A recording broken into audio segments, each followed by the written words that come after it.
same passion that built our nation now tears it apart. A minor skirmish that starts by accident explodes into the deadliest battle ever fought on U.S. soil.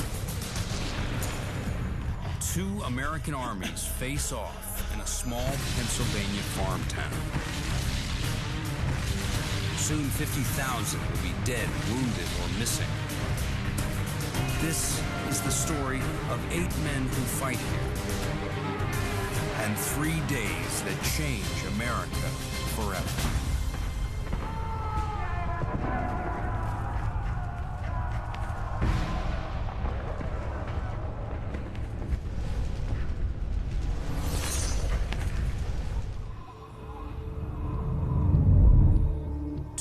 After the start of the Civil War, the Confederate Army is invading the North. 1 mile west of Gettysburg, rebel reconnaissance troops encounter Union resistance. The fight escalates out of control.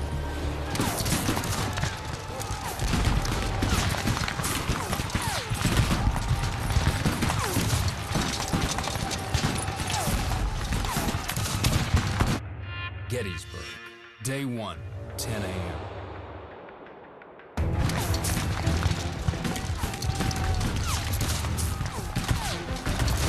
"24-year-old Lieutenant Colonel Rufus Dawes leads the 6th Wisconsin Regiment of the Iron Brigade.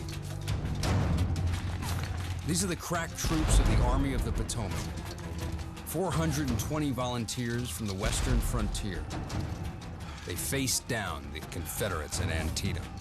They're rugged and battle-tested. The Confederates outnumber them 2 to 1, but Dawes and his men have them on the run.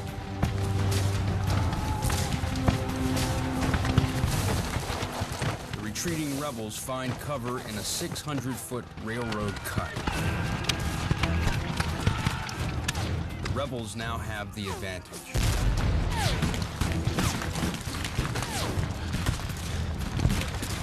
I first mistook the maneuver for retreat, but was undeceived by the heavy fire, which they began at once to pour upon us from their cover in the cut.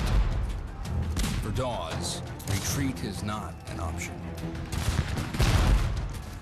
Heroism runs in his family. His great-grandfather, William Dawes, rode with Paul Revere. Of all the people that you didn't want to go up against on a battlefield like that was Rufus Dawes and his Westerners. Those Western troops were tough, and he was tough. More importantly, he was tough and experienced. There's no replacement for that on the battlefield.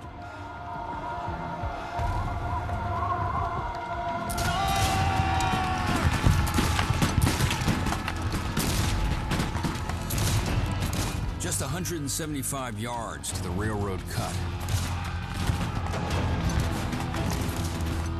It will cost Dawes 1 man for every yard they advance. The whole field behind is streaming with men, plunging in agony, sinking to death on the ground.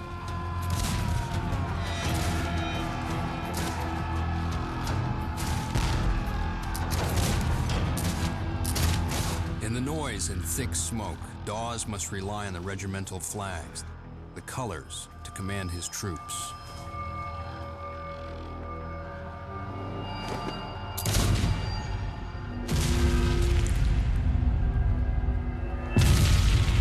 But flags are a magnet for enemy fire.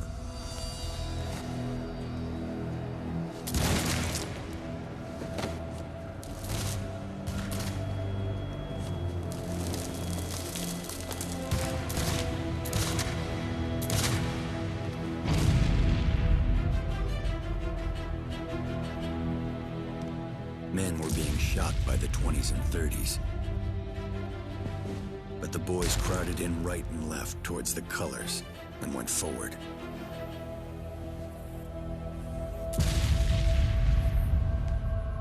Dawes loses 10 men carrying the colors in a matter of minutes.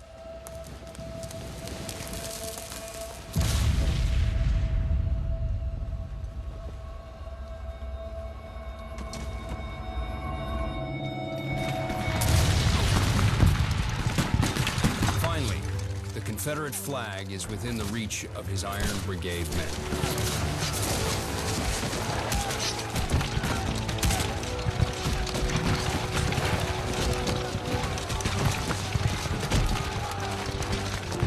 Corporal Eggleston sprang forward to seize it and was shot and mortally wounded. Private Anderson, furious at the killing of his brave young comrade, with a terrific blow split the skull of the rebel who had shot young Eggleston.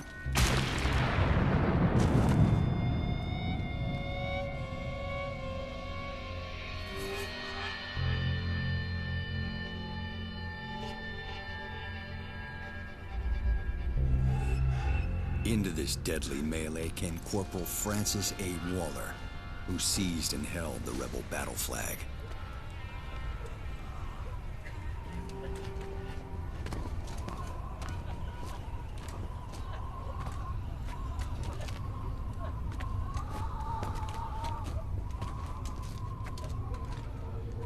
Throw down your muskets!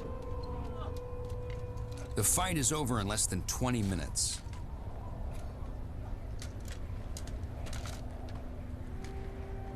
There are 600 rebel dead, wounded, or missing. Dawes loses nearly half his men.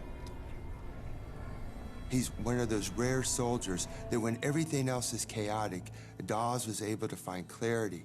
He's able to find purpose. He understands that his soldiers have to be inspired by his presence.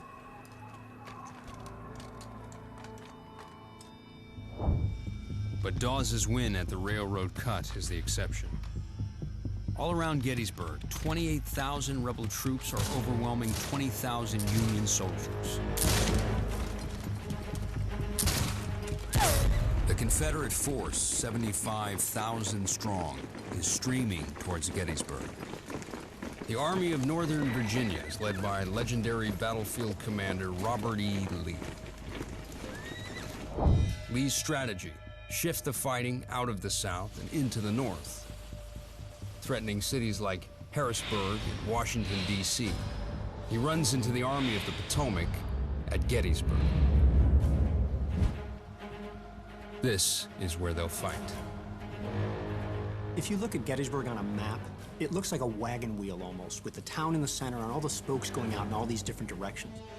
The fact that Robert E. Lee and his troops ended up at Gettysburg was not what he wanted to happen at all. This battle started by accident, it started because of the roads, and as more troops arrived on these very roads, it escalated into the largest battle ever fought in the Western Hemisphere. Having won a string of victories across the South, Lee's army invades the North at the peak of its strength. One word would sum up Robert E. Lee's feeling in marching to Gettysburg, and that word is confident. They see the end of the tunnel. They can feel that if they maybe win in the North, that this war might finally end. The moment was now in '63. Lee knew it, and he didn't want it to pass by. What you got to remember is Lee is not there to win another battle. Robert E. Lee's there to win the war.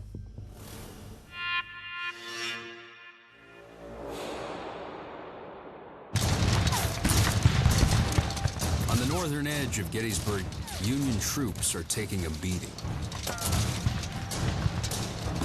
All that stands between the town and the rebel assault is the 11th Corps.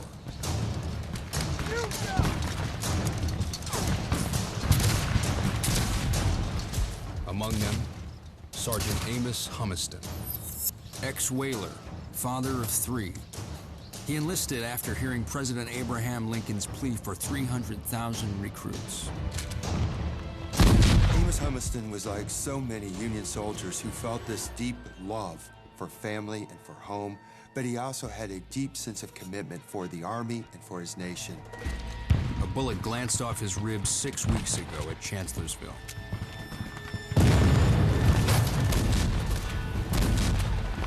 All I ask is I can die in battle like a man.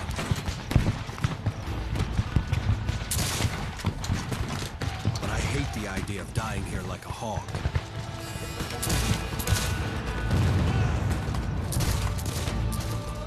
The odds are against him.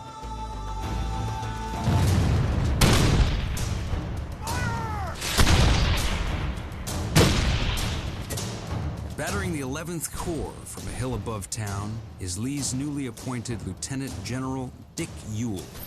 Tenacious, eccentric, profane. Ewell lost his left leg fighting the Iron Brigade last summer at the Second Battle of Bull Run. Now he's out for revenge. A month ago, Robert E. Lee's legendary second-in-command, Stonewall Jackson, was killed in battle. Ewell replaced him. It's a lot to live up to.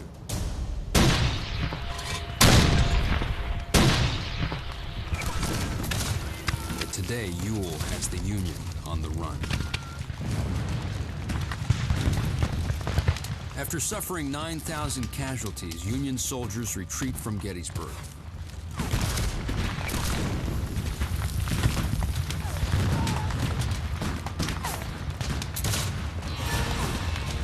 Humiston has orders to cover the retreat.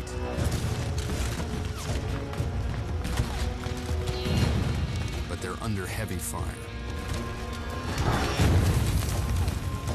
By 4 p.m., his units outflanked and fall back into town.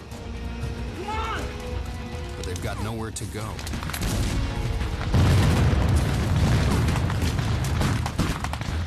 Ewell's Confederate troops are spreading out through the town.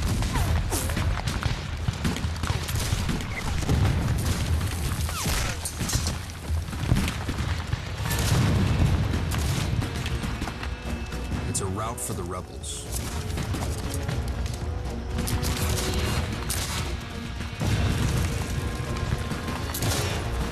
Amos Humiston is surrounded. He's in for the fight of his life.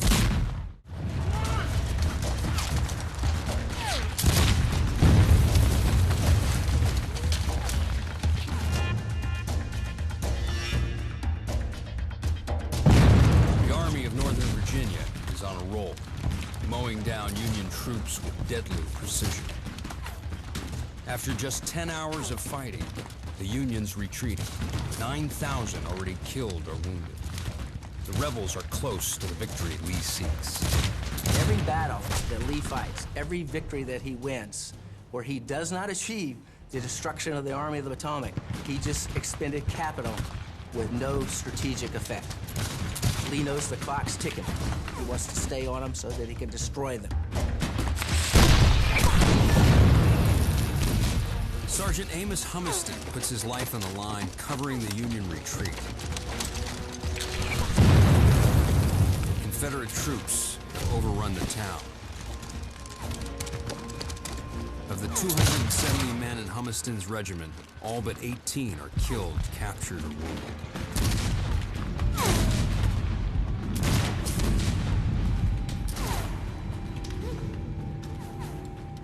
Humiston is trapped.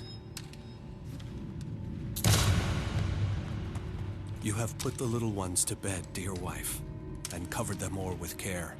My Frankie, Allie, and Fred, and they have said their evening prayer. Perhaps they breathed the name of one who is far in southern land, and wished he too were there to join their little band.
Oh, when will this rebellion cease? This cursed war be over? And we our dear ones meet, to part from them no more.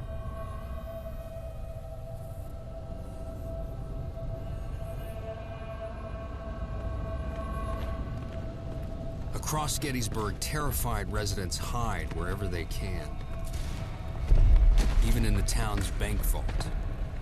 Others flee as the rebels swarm through town.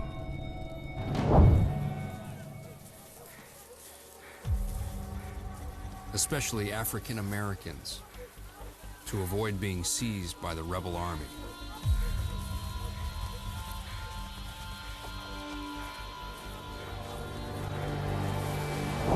Just 7 miles north of the Mason-Dixon line, Gettysburg is on the Underground Railroad, a route of safe houses for escaped slaves fleeing to the north. Their destination, cities like New York and Philadelphia, where supporters provide food and protection. If caught, reprisals are brutal. Ears chopped off, hamstrings cut. It's no wonder slaves are the single largest financial asset in the United States. The enslaved population of the South, by itself, is worth more than all the railroads and factories and banks of the United States together. It's a business worth more than $3.5 billion. The wealth of the South is almost wholly dependent on enslaved persons. Whether you're looking at states' rights, whether you're looking at political aspects of it, everything points back to slavery. Slavery is at the center of everything that caused the Civil War. By nightfall, the Confederate flag is flying over Gettysburg.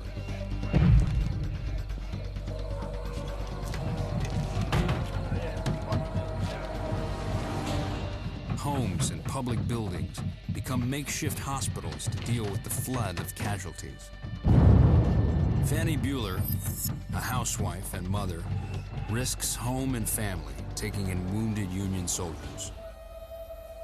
I never saw a more unsightly set of men, with their dirty, torn garments, hatless, shoeless, and footsore. I pitied them from the depth of my heart. Until now, the bloody business of nursing has always been a male profession. But during the Civil War, 20,000 women sign on to care for the casualties. One Union nurse, Clara Barton, will go on to found the Red Cross. Rebel soldiers go door to door looking for Union soldiers. They're hiding all over town. Lee has nowhere to put prisoners. During the war, so many are captured that North and South follow an honor system. Paroled prisoners take an oath not to rejoin the fight until formally exchanged. Parole is simply, I'm going to give you a piece of paper that says, don't fight anymore, and if I catch you fighting, then bad things are going to happen to you. Then what we're going to do later is we're going to have men from our army and men from your army meet at a neutral place, and we're going to trade soldiers just like kids sitting around trading playing cards. You know, I'll trade you 3 generals for 4 colonels and 9 lieutenants for 50 privates. The punishment for breaking parole is death.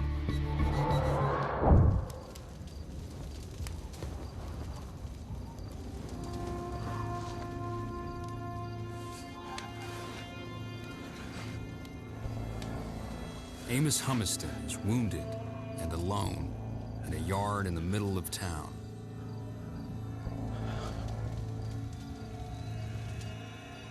He grasps an ambrotype, a photographic image of his 3 children fixed in glass, a present from his wife on his way to war.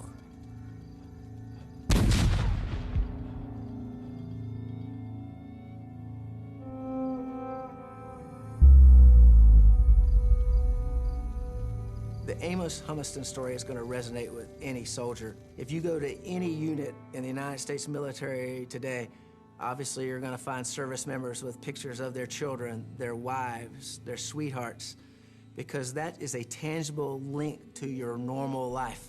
Your condition in combat is not normal. You're there in the service of your country to do what the nation asks you to do.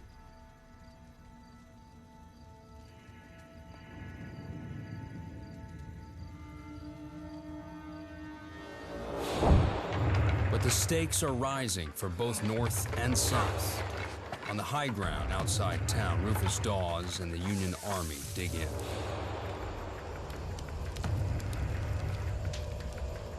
It's here that the Battle of Gettysburg will be won or lost.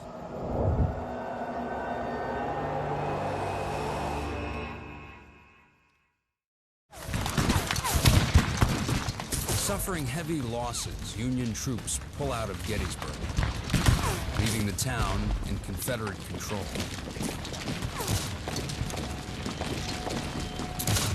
It might appear that the fighting on the first day for the Union was a huge waste. They lost really bad on the first day.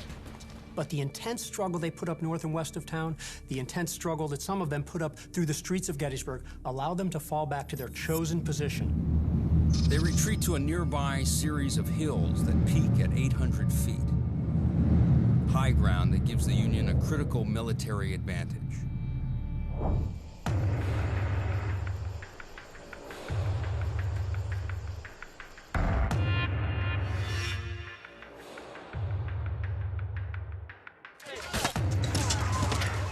On Culp's Hill, Rufus Dawes and what's left of his Iron Brigade unit dig in.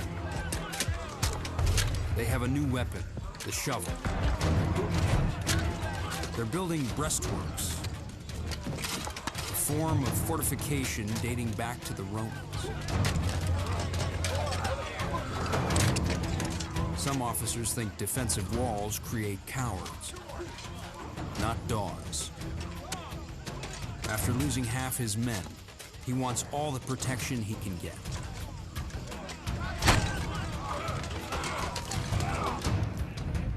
Down below, Ewell has orders from Robert E. Lee to take Cemetery and Culp's Hills, but with the qualifier, if practicable. Ewell decides to wait for reinforcements. It's a decision with critical consequences. If you're looking up and you're seeing this great amount of work going on up there, and your men are tired from the march they've just made and from the battle they've just fought, something in him triggered. I'm not going to do this, or I can't do this now, but certainly at the end of the day, he's going to disappoint his commander, and I'm sure he's going to disappoint himself. The Confederacy will pay for that for the next 3 days. This is one of the great what-ifs of the battle. Had Ewell occupied and controlled Culp's Hill and the land around it, the Union Army would have simply had to leave, and the battle would have been fought somewhere else, maybe not so much to the Yankees' advantage.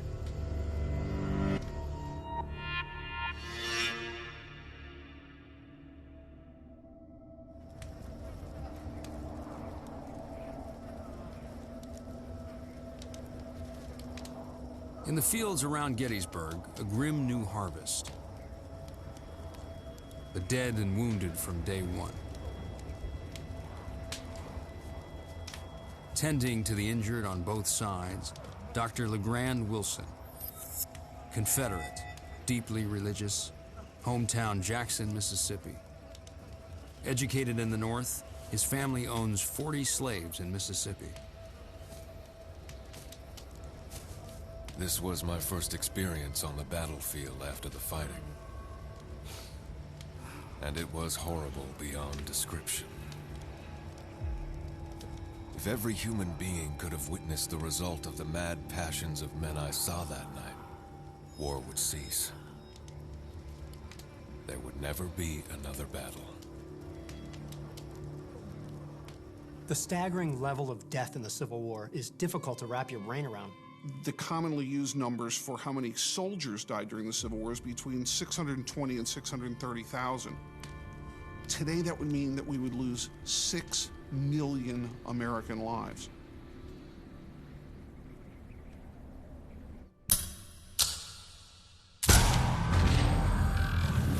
One innovation making this war so deadly, the mini-ball.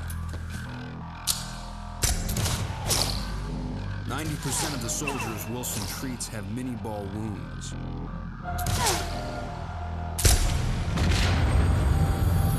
A hollow base and grooves stabilize its flight for better range and accuracy.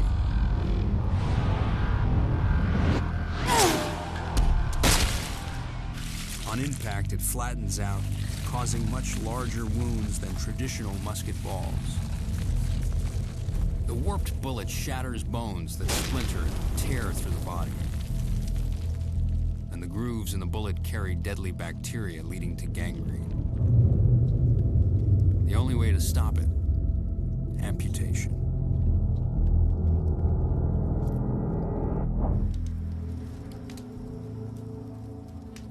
African Americans serve as stretcher bearers. Some slaves use the invasion as a chance to escape. By the end of the war, 500,000 slaves flee to the north. 150,000 will enlist in the Union Army.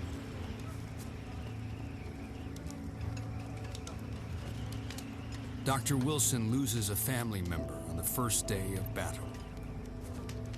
Among the dead was my own nephew, Lieutenant George Adrian Howes, who must have been shot in the advance upon the enemy in the morning. His faithful servant Stephen came out on the battlefield and sought for and found his body, and carried it back to the hospital for burial. Family members often serve side by side. It's one reason why they fight so hard. In some states, a quarter or more of the military-aged men were dead as a result of the war, with hundreds of thousands more wounded. In some cases, all the young men of a town were wiped out during the Civil War.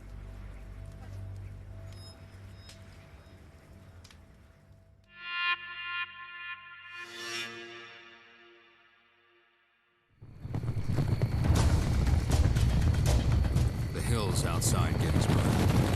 In the last year, President Abraham Lincoln has fired 5 commanders of the Union Army. Commander number 6, George Meade. Proud, explosive, a West Pointer like Robert E. Lee. Just 3 days on the job. When the messenger brought the news of his promotion, he thought he was being arrested. But Meade arrives with an advantage. The high ground. As a topographical engineer, he knows how to use it. He positions his troops to take advantage of the terrain, placing them on Little Round Top, Cemetery Ridge, Cemetery Hill, and Culp's Hill. A defensive line in the shape of a fish hook. As Confederate troops flood into Gettysburg, Meade can move his men to answer attacks from any direction. Union forces had interior lines in this defensive position. That is, their right flank was very close to the left flank, and they could move reinforcements from one flank to another, made it a perfect defensive position.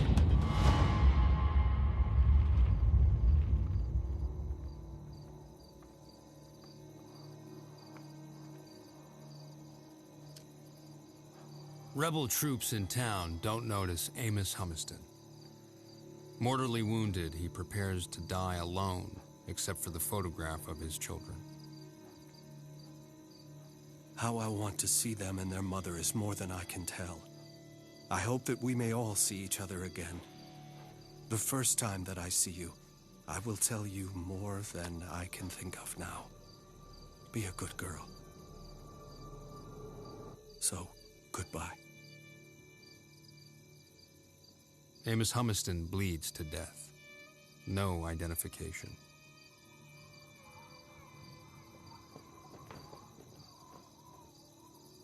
The fear of dying anonymously haunts troops on both sides. Some sew their names into their uniforms. Dog tags are still 40 years away. By the war's end, 400,000 soldiers will be missing in action. We really cannot imagine the scale of death, the scale of suffering. No one could have imagined carnage on that scale.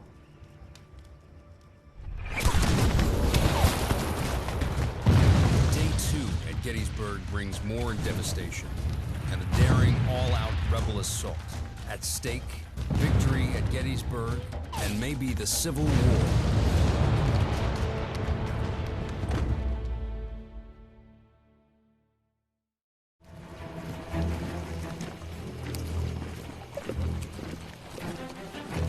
Gettysburg, Day 2, 12 p.m. The rebels are on the move. They're planning a surprise attack by 14,500 troops. Their mission, break the Union stranglehold on the high ground by outflanking Meade's fishhook. The goal of the Confederates on July 2nd is to find the Union left, damage, destroy it, and roll up it, and unhinge the entire Union position and win the Battle of Gettysburg. Leading one rebel unit, Brigadier General William Barksdale. Pro-slavery, pro-secession, Southern patriot, hometown Columbus, Mississippi. Barksdale was a man who took the ideas of the Confederacy and pursued them with raw aggressiveness, with an unfettered hatred for the Yankees. But there's a problem.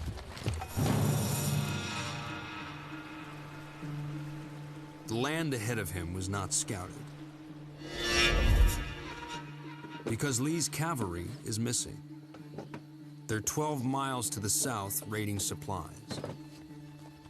The cavalry, the eyes and ears of an army, is no longer in communication with Lee. Lee is blind on the battlefield. And that means that he doesn't know what the Union is up to. And that, of course, is going to cripple any army. Without cavalry to guide them, the rebel troops nearly march into plain sight of a Union position. Barksdale and the entire attack have to find another route. A costly delay adding 2 hours to their march. Time that lets Meade reinforce his defenses. People often ask me, what if they had machine guns in the Civil War? I always say, forget all that. One set of walkie-talkies could have changed the outcome of the Civil War. 3 miles away, George Meade also has a problem. Just 3 days on the job, he's lost telegraph contact with Washington, D.C. Invented 25 years earlier, the telegraph is changing the way the Civil War battles are fought. President Abraham Lincoln, a hands-on commander-in-chief, likes rapid news from the field. The Signal Corps usually runs temporary lines to his generals at the front. But at Gettysburg, the field equipment hasn't arrived. And rebel forces have cut the lines. During the whole thing, he's got to be thinking, Lee has beaten us time and time and time again. And if he does it here, there's no one standing between him and the Capitol. We're it. He can't lose.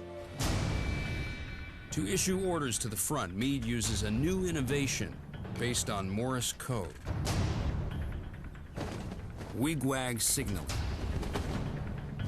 Waving the flags forms letters, like the dots and dashes of code.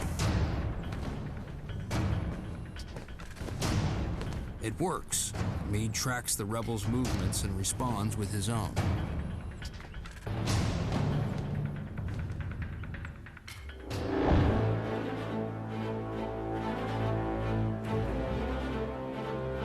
Meanwhile, on Culp's Hill, Rufus Dawes waits with what's left of his Iron Brigade unit.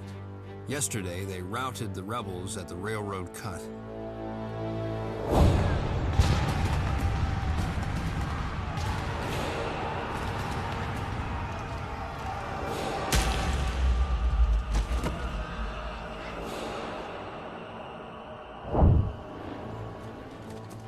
Today, they're with 11,500 men defending the Fishhook's right flank. Stretching over 3 miles, Meade's Fishhook is formidable.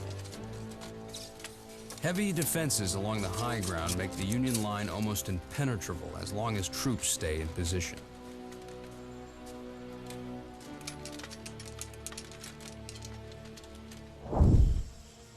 But one Union commander isn't following Meade's orders. Major General Dan Sickles. Wealthy, devious, a rogue. Recently acquitted of murdering his wife's lover using the first plea of temporary insanity in U.S. history, he'll leave Gettysburg even more notorious. Dan Sickles was all about Dan Sickles. If it didn't benefit or aid Dan Sickles, he wasn't very interested in it. He didn't go to West Point. He didn't have any military experience, but he was able to use his money, influence, and power to raise his own regiment.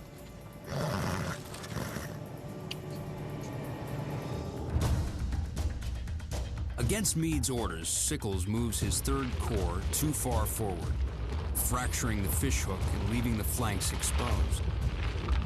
A blunder that could cost the Union the battle, and maybe the war.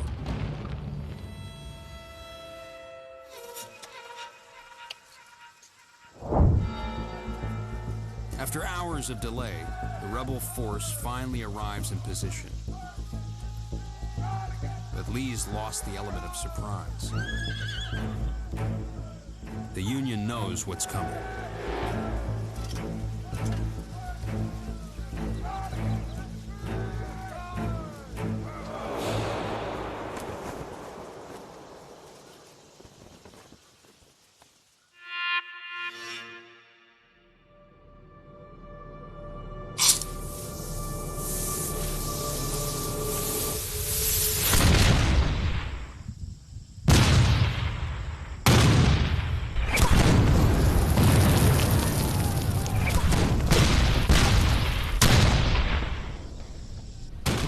Hill, Dawes hears the assault begin.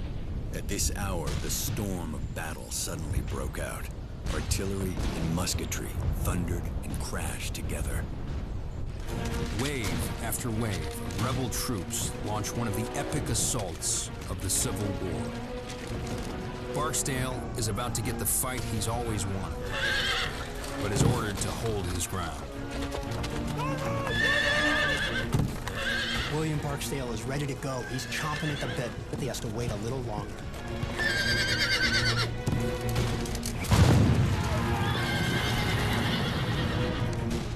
The plan is to take 10 Confederate brigades and attack with them 2 at a time.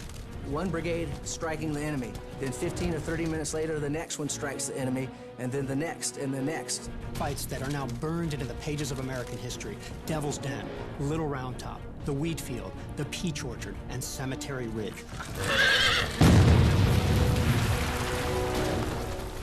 Barksdale can see that Sickles' mistake has left the Union vulnerable, creating the South's best chance for victory. But he is still under orders to hold his men back.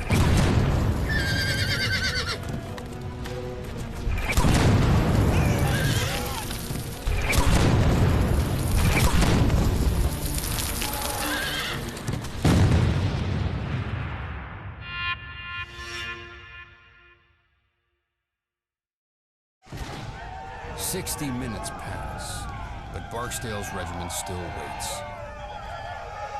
The rebel yell fills the air. Each unit has a unique sound. Fierce, savage, terrifying.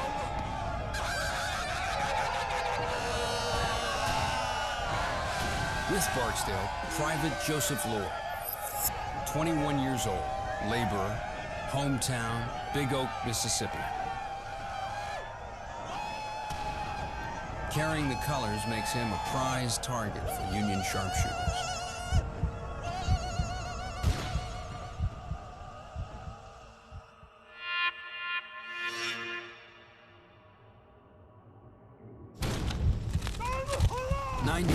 After the start of the initial attacks, Barksdale and his men are finally unleashed.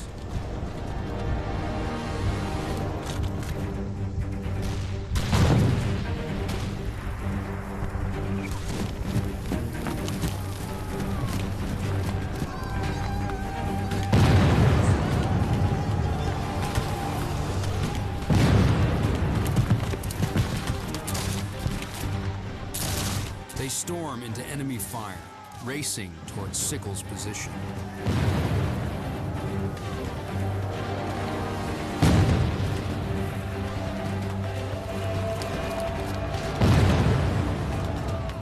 What happens next could change the course of the war.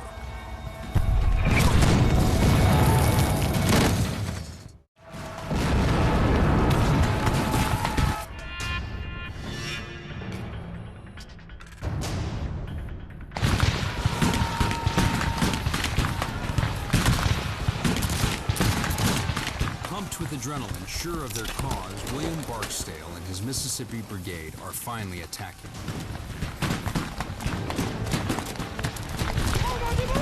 His 1,600 men are part of a massive offensive. 21,000 troops attacking Meade's line from Little Round Top to Cemetery Ridge. An all-out assault to win the Civil War now. Barksdale's mission: break through Union defenses on Cemetery Ridge.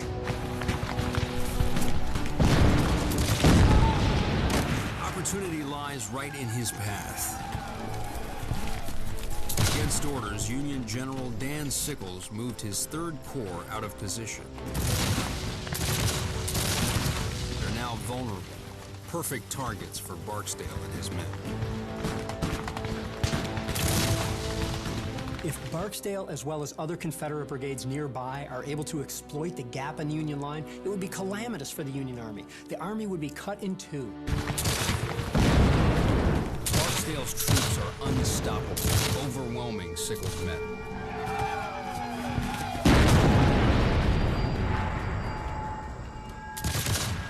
Their defenses start to collapse. Meade's entire line could be next. William Barksdale, his troops hit the Yankees like a hammer. He rolls over those Union troops, captures several hundred, if not more than that, of the Union troops, and continues on in several directions towards Cemetery Ridge. Watching from Culp's Hill, Rufus Dawes knows the Army of the Potomac's in trouble. We could plainly see that our troops were giving ground. Thousands were streaming to the rear. Our suspense and anxiety were intense. The rebel line was advancing. The rebel yell was predominant. Lee's offensive is working. If it succeeds, he could win the knockout victory he seeks.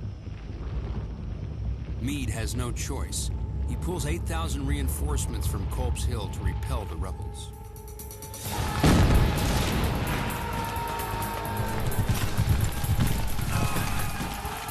Charging towards Cemetery Ridge, Barksdale and Lloyd advance 600 yards through a barrage of enemy fire.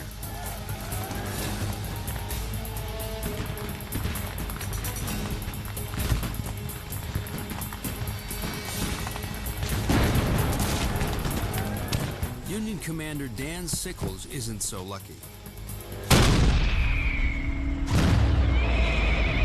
A direct cannonball hit severs his leg.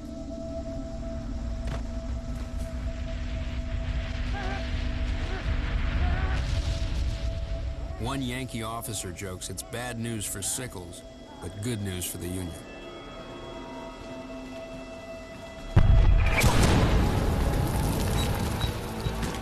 It takes Barksdale's Mississippi Brigade nearly an hour, but they finally break through Sickles' line. Union troops are on the run. Barksdale's men approach Cemetery Ridge, sensing victory. But they're charging straight into more than 20 Union cannons just 400 yards away, each capable of firing 2 rounds a minute.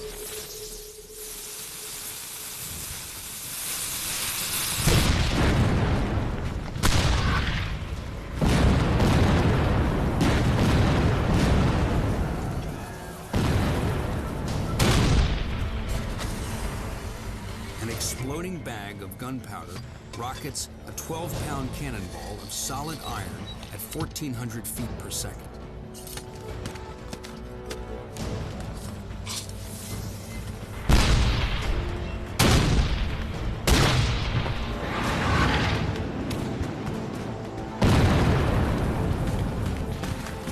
At this range, Barksdale and Lloyd will be torn to pieces.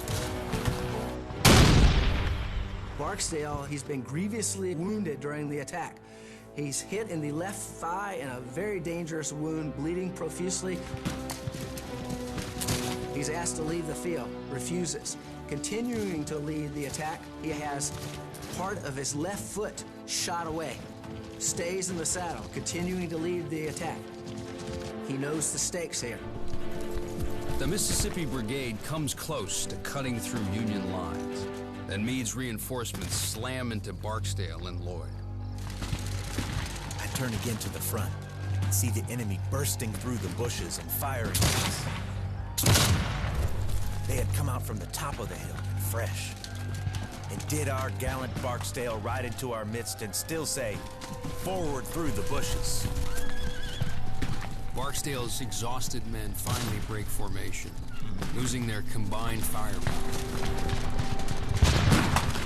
The rebel flag makes Lloyd a magnet for bullets.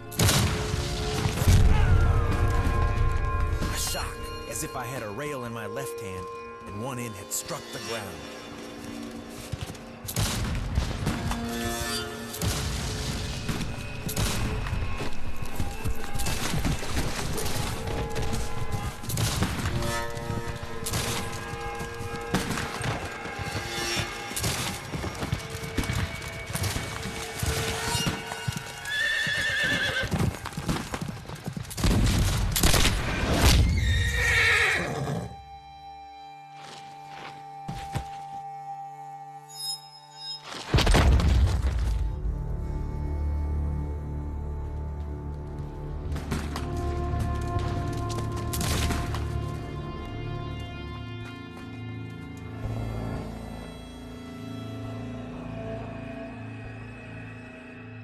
The Union line marches over. One of them fixes a sling for my arm, leaving with a "Wish you well."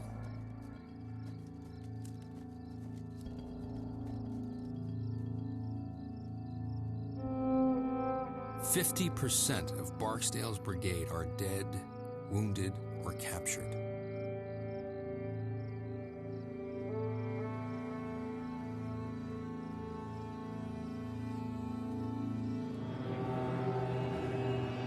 Lloyd almost overlooks their fallen commander. I hear a weak hail to my right, and turning to it, find General Barksdale. What a disappointment when I hold my canteen to his mouth for a drink of water. Found a ball had gone through and let it all out. I took his last message to his brigade and left him, with the promise to send the litter bearers. Barksdale's battle is over. His last thoughts are of his family. I never have regretted the steps I have taken, and although dying, I do not regret my steps now. God, ever watch over and care for my dear wife and my boys. Tell them all that I died like a brave man.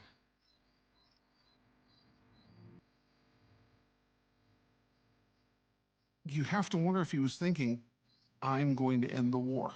I'm going to be the great instrument that is going to break that Union line in half and destroy the Army of the Potomac and remove it from my army's opposition for once and forever.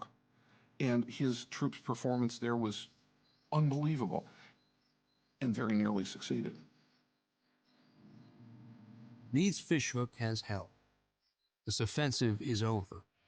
Confederate General Longstreet will call it the best 3 hours fighting ever done by any troops on any battlefield. 16,000 are dead, wounded, or missing on both sides. But day 2 isn't over. To stave off the rebels, Meade pulled troops from Culp's Hill. As night falls, only 1,400 Union defenders are left there. It's an opportunity the Confederates won't miss. This is their chance.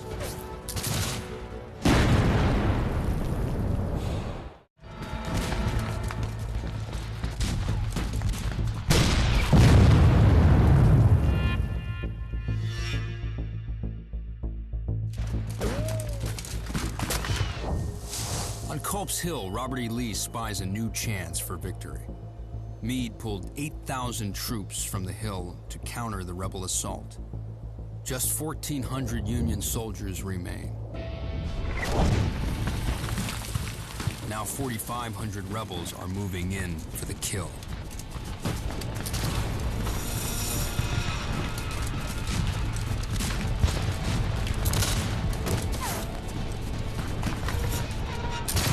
Charging up Culp's Hill with the rebels is Private Ridgely Howard.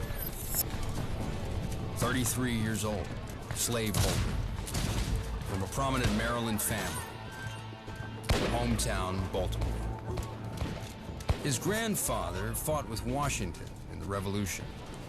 Now he's fighting to divide the nation they created. To Howard's disgust, Maryland sided with the North.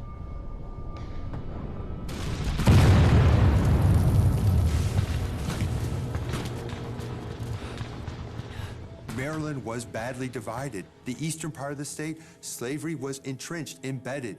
Ridgely Howard came from that plantation economy, from the slaveholding class.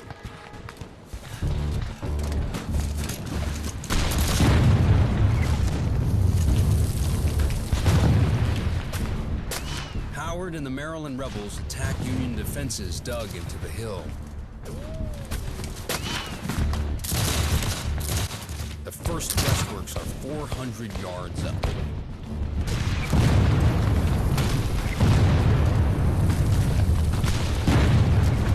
It's chaos. Bullets and shells fly in all directions.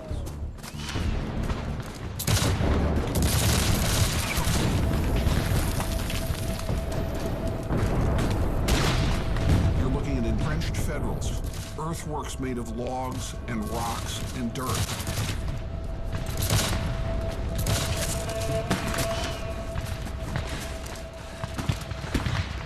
You've got to be thinking to yourself, this is my last fight. I'm not coming back from this. How do you function like that? This is what makes a true hero. Up the sides of the hill we went, our line being continuously broken by the immense rocks which had to be flanked. Howard faces fighting so fierce, one rebel calls it a slaughter pen. It was not a pleasant position to be in. There were continual cries that we were firing into our own men.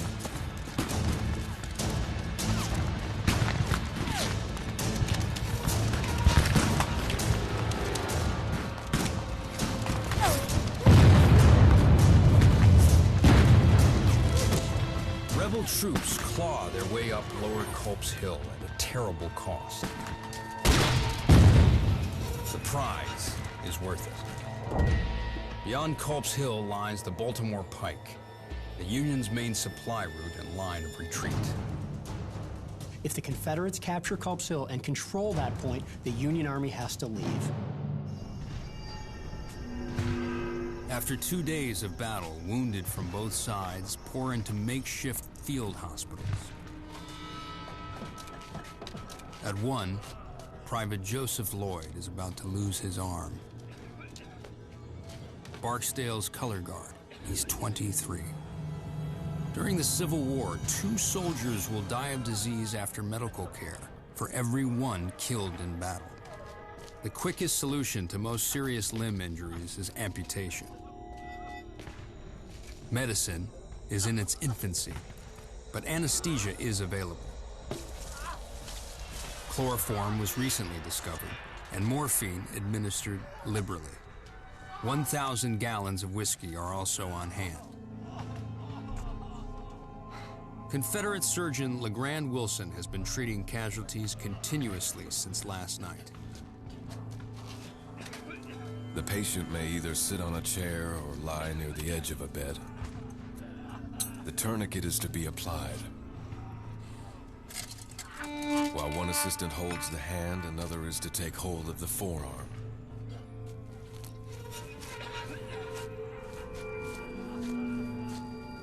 The average amputation takes 12 minutes. No antibiotics, no knowledge of infection. They don't even stop to wash their hands or instruments. Surgeons work round the clock. It's the source of the term old sawbones. Lloyd will be one of the lucky ones. The odds of surviving an arm amputation, 77%.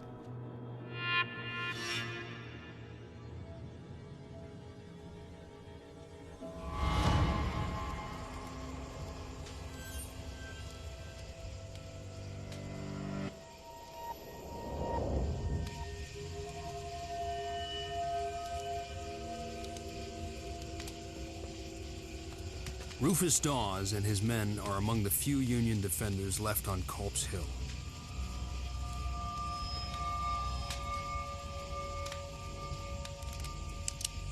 They move down to counterattack.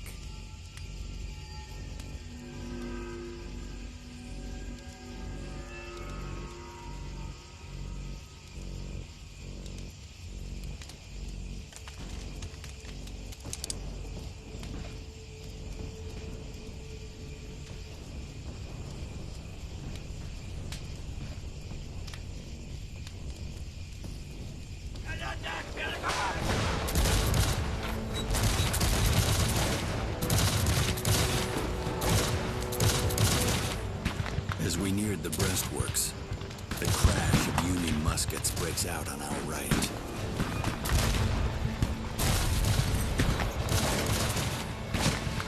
The darkness and the suddenness of our arrival caused the enemy to fire loudly.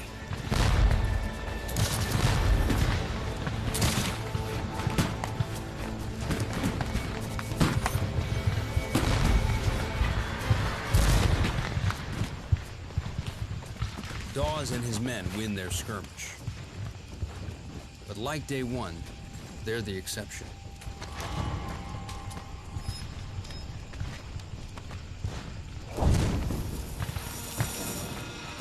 Nearby, Ridgely Howard's unit captures a key section of breastworks.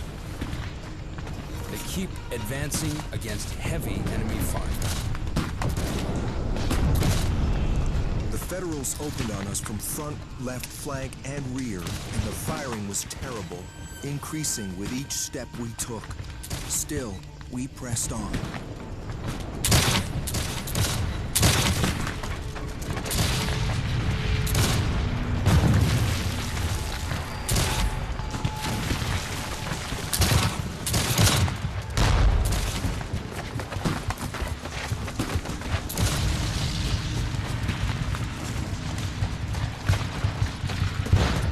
Just 500 yards from the Baltimore Pike, and a position that would threaten the entire Union line. But at night, an unfamiliar ground, a great opportunity is lost. They would be in the rear of the Union Army. They could be on the flank of the Union Army. But because of something so simple, darkness, they don't even know how close they are. Unable to tell friend from foe, they cease firing. If the Confederates had managed to carry Culp's Hill on the evening of July 2nd and break through, they would have captured the Union communications line on Baltimore Pike. All of the supply wagons were there, reserve artillery was there. That would have forced Meade to retreat, and it could have been a major turning point in favor of Confederate victory.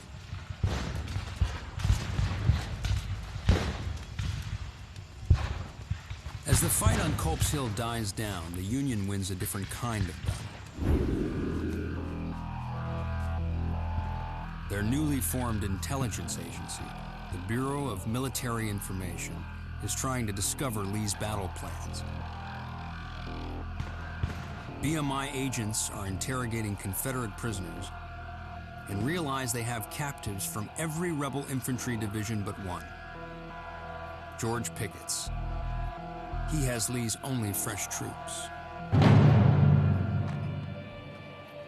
Meade expects the rebels to attack tomorrow with everything they've got. It's a good bet George Pickett will lead the attack.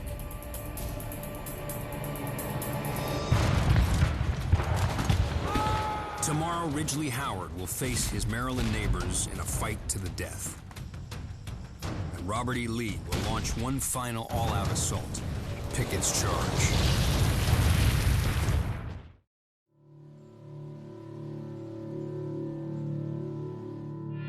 Gettysburg, Day 3, 5 a.m.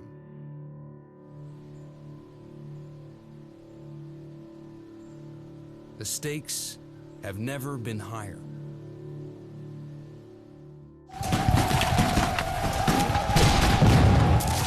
Yesterday, Robert E. Lee was on the verge of all-out victory. Confederate troops assaulted the Union's left flank and nearly broke through. Robert E. Lee knows he came very close, but no cigar. General Meade's actually a little shaken. He knows it was a very close run thing, barely escapes disaster. Now rebel troops are gaining ground on Lower Culp's Hill and are positioned to threaten the Union's rear lines.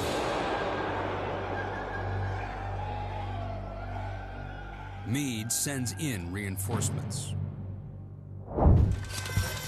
One Union brigade is led by Colonel James Wallace, educated, wealthy, also from Maryland. The only Union colonel who owns slaves. Medic, get over here, quick!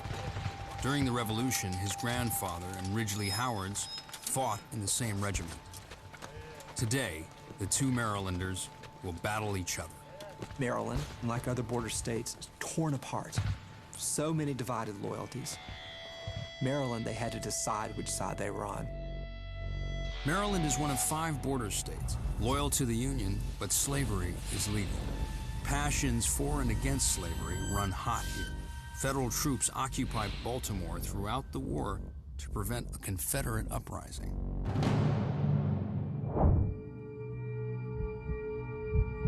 On Culp's Hill, Ridgely Howard's unit prepares to attack.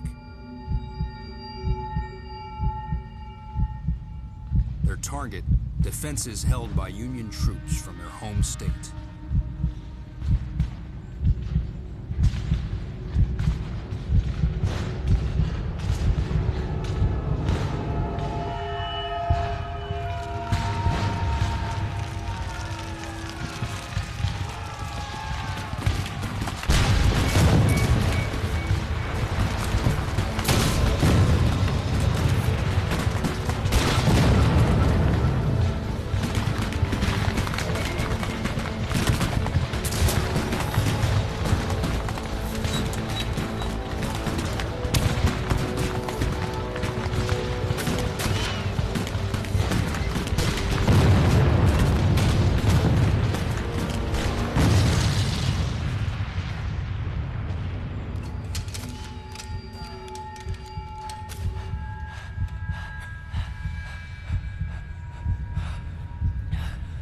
The men seemed to feel the solemnity of the occasion and to understand the desperate nature of the charge to be made.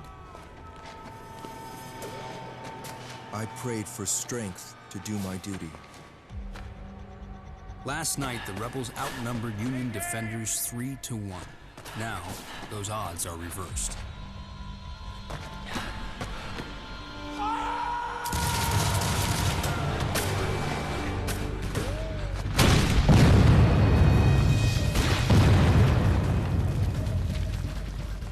It appeared to me as if the whole of my company was being swept away by the awful shower of shot and shell flying around us.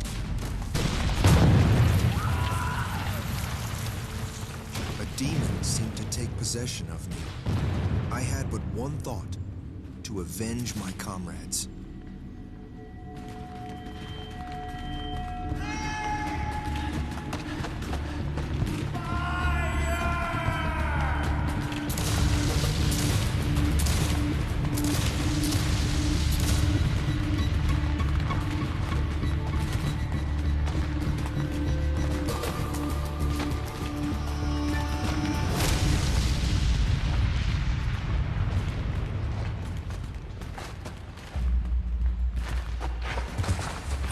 Takes a bullet fired by the Union's 1st Maryland Regiment. I felt a burning in my thigh, as if all the blood in my body was rushing to one spot. It is a hard thing to say, but I am convinced the Federals deliberately shot at us while we lay there helpless on the field. A soldier at my left was shot. I was also struck in the hip. Hip wounds are almost always fatal. Every moment I expected would be my last, so I straightened myself out, folded my arms over my breast, and waited for my time to come. Time slows as Ridgely Howard prepares to die.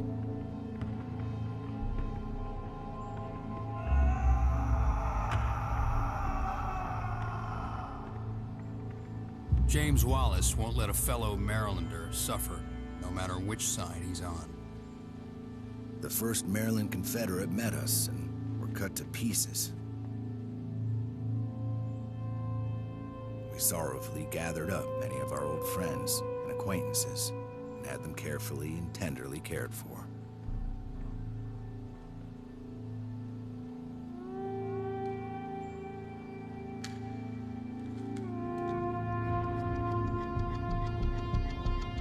I don't know how long I lay. Seconds would seem to be minutes, and minutes hours.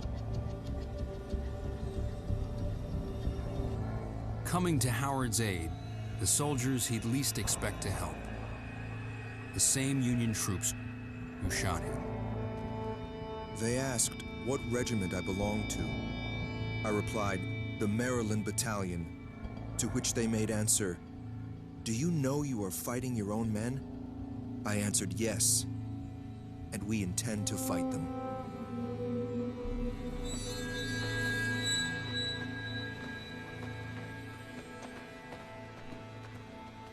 With the rebel assault on Culp's Hill stalled, Robert E. Lee readies one more massive attack. It will be one of the iconic battles of the Civil War. 12,000 Confederate troops, hundreds of cannons. The largest artillery barrage ever in North America is about to begin.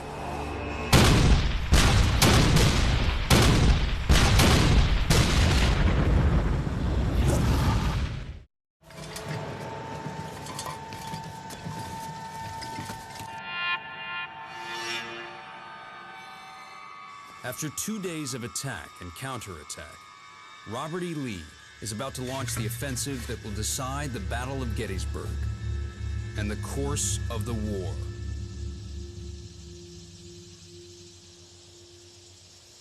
He's sending in 12,000 soldiers anchored by George Pickett's division, his only fresh troops.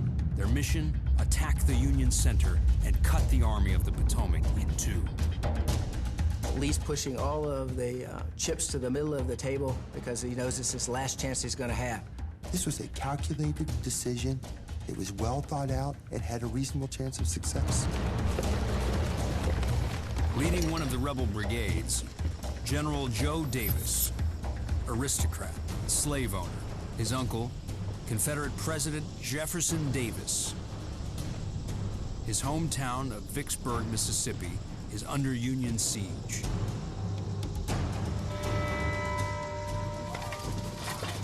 To weaken Union defenses, 160 Confederate cannons move into position. A line of artillery 2 miles long. Against them, 100 Union cannons. It's 87 degrees, brutally humid.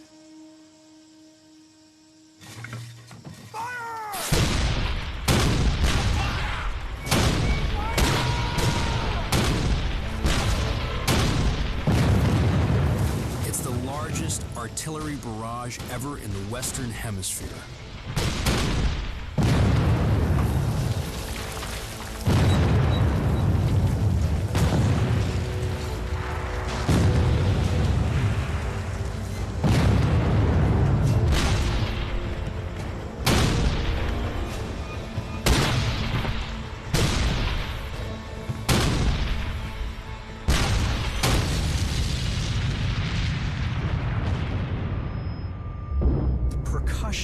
Would shake the internals. The organs would actually, in some cases, rip apart. The membranes within the ear would tear. This would create blood streaming down the sides of these artillery units' faces.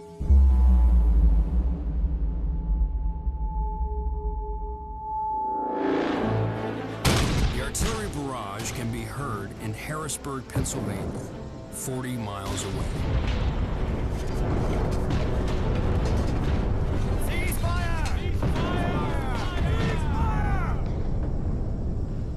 To lure Lee into thinking he's crippled the Union's artillery, Union commanders silence their guns.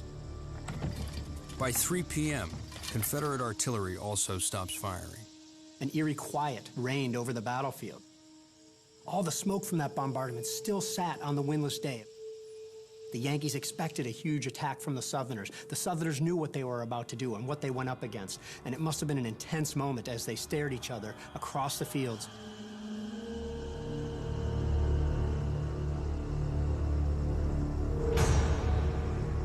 The Confederate command believes it's safe to send in their troops.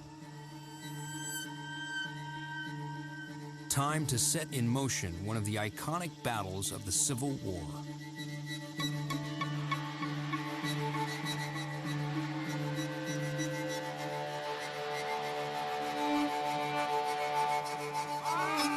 Joe Davis and his men move out. Part of a rebel assault that stretches a mile.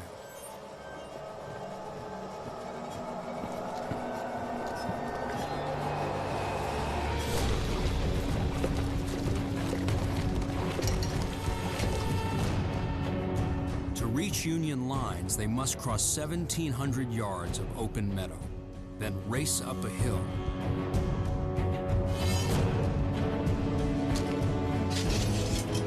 Unknown to the Confederate leaders, the Union artillery still has plenty of firepower. They're just waiting for the rebels to come into range. Joe Davis and his men are marching into a barrage of artillery hell.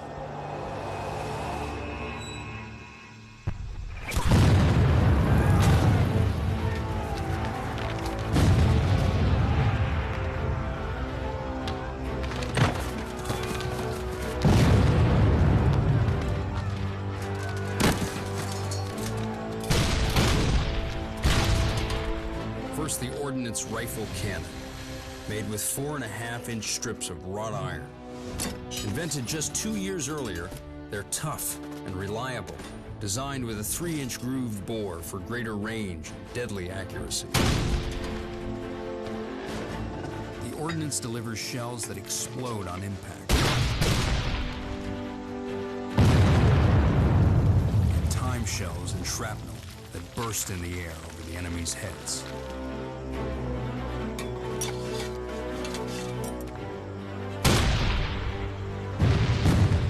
One shot can take out 10 men. Being on the receiving end of one of these projectiles from the rifled ordnance would be completely devastating. You don't know what's coming at you. You can only imagine. And then all of a sudden, the guys that you are standing next to are gone. Vaporized.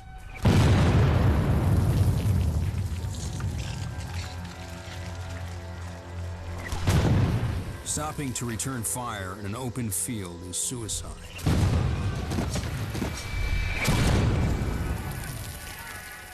And there's no point. Their muskets don't have the range. Davis knows his men have to keep moving. We were growing thinner at every step. Under this destructive fire, which commanded our front and left with fatal effect. The troops displayed great coolness. Were well in hand and moved steadily forward, regularly closing up the gaps made in their ranks. About halfway to Cemetery Ridge, the rebels come into range of the older-style, smooth-barreled Napoleon cannon. The most popular artillery in the Civil War. It fires 4 kinds of ammunition, including solid 12-pound cannonballs. Balanced in front of advancing troops, they can mow down a whole row of men like bowling balls. It's hard to conceive how men could keep going in the face of such opposition. The level of courage is intense and large. Until Davis and his men can return fire, they're just target practice for Union artillery. The attack that will come to be known as Pickett's Charge is being blown to hell.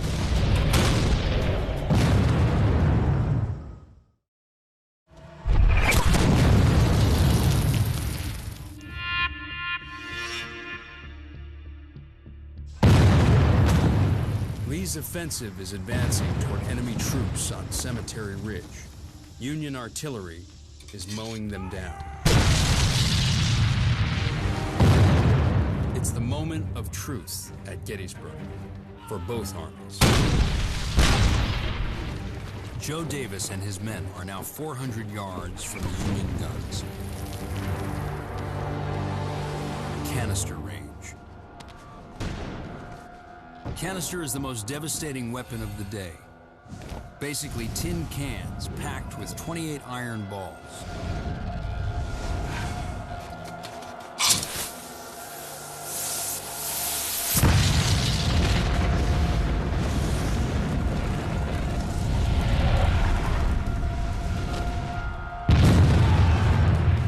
The casing explodes, spraying the iron balls into advancing troops at hundreds of yards per second. Canister shot just made that cannon a gigantic shotgun, and it would mow down up to 20 guys at a time, if not more. Guys would be completely tore apart. Limbs, heads, arms, legs, and it was so demoralizing for the other soldiers to witness such an event.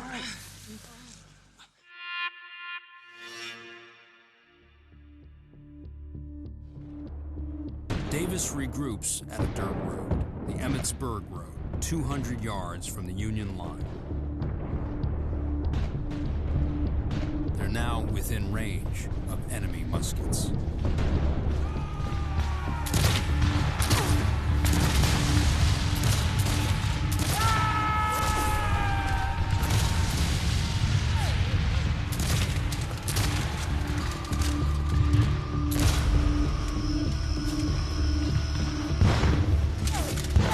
One fence they're using for cover takes 836 rifle shots.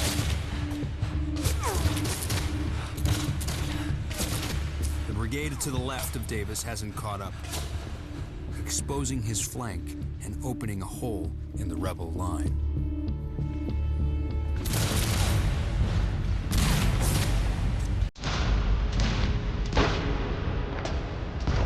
A few men under Davis make it to the Union line and plant their flag on a stone wall.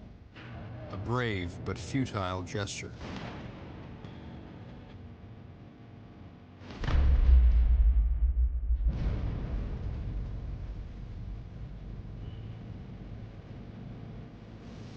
The rest of the unit under Davis cracks and retreats.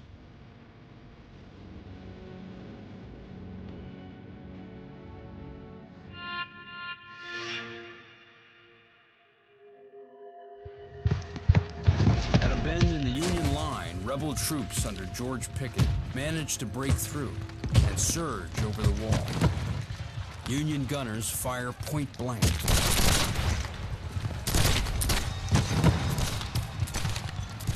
Now it's to the point of hand-to-hand combat. This is as brutal as it gets. It is literally with musket butts and using fighting knives, using the bayonets by themselves as thrusting weapons. The rebels overrun 3 cannons, but they're soon overwhelmed.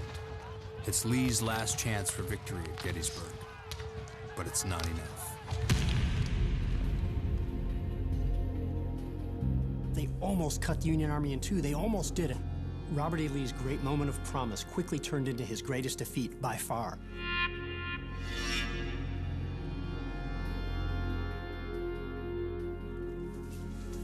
The entire rebel line retreats. They are compelled, forced to retire across that very ground in which they had made this brave, gallant charge. More than half of the force that began Pickett's charge is dead, wounded, captured, or missing. Lee loses a third of his army at Gettysburg. It's the bloodiest battle ever fought on American soil. More than 50,000 casualties. Robert E. Lee's bold invasion of the North has failed.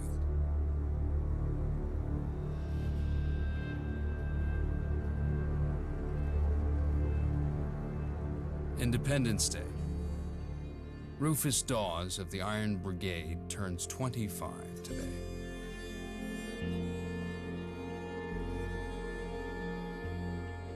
What a solemn birthday.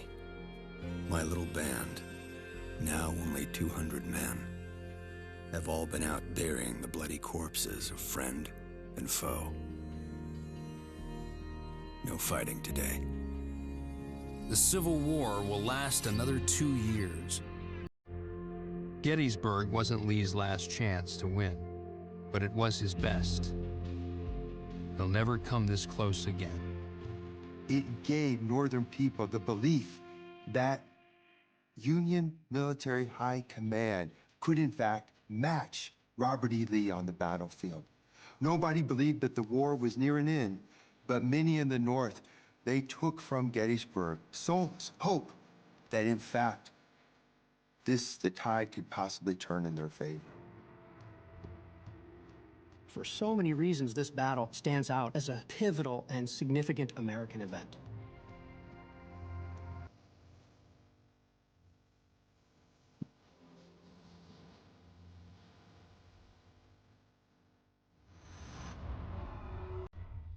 Rufus Dawes leaves the Army in 1864 with symptoms resembling post-traumatic stress disorder. His son, Charles, will become the 30th Vice President of the United States of America under Calvin Coolidge. Joe Davis wakes up to learn that Vicksburg, his hometown, has fallen to Ulysses S. Grant. He falls gravely ill, but keeps his command. He'll accompany Lee to Appomattox for the South's formal surrender.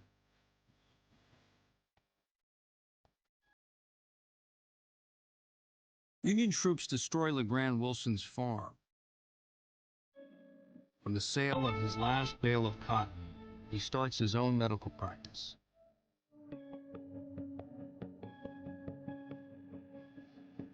Ridgely Howard recovers from his wounds and returns to the war, losing a leg at Cold Harbor in 1864. Legend has it, his ghost still haunts his Baltimore home. It falls to Fannie Bueller and the people of Gettysburg to help the Army care for the casualties and pick up the pieces.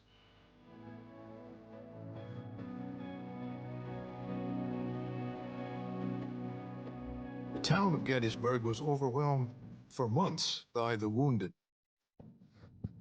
The smell of death lingered there for weeks, for months. So the horrors of the aftermath of that battle were unmatched in the war. A young girl finds a fallen soldier in a yard. He has no identification, but grasps a photograph of 3 children fixed in glass. The picture becomes famous, widely printed in newspapers. The mystery of the unknown soldier captures the country's imagination. 4 months later, a woman in upstate New York recognizes the children and solves the mystery. The soldier is Amos Humiston. She is his widow.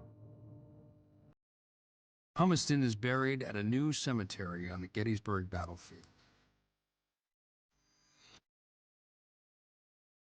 President Abraham Lincoln speaks for barely 2 minutes at its dedication. The battle here and his speech will echo through the ages.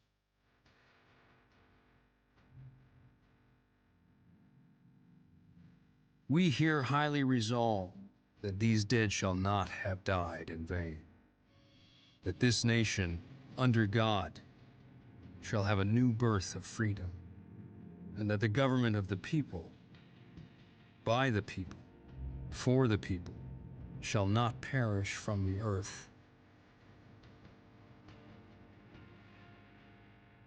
Gettysburg was a turning point in the war to decide America's future, preserving a nation conceived in liberty and dedicated to the proposition that all men are created equal.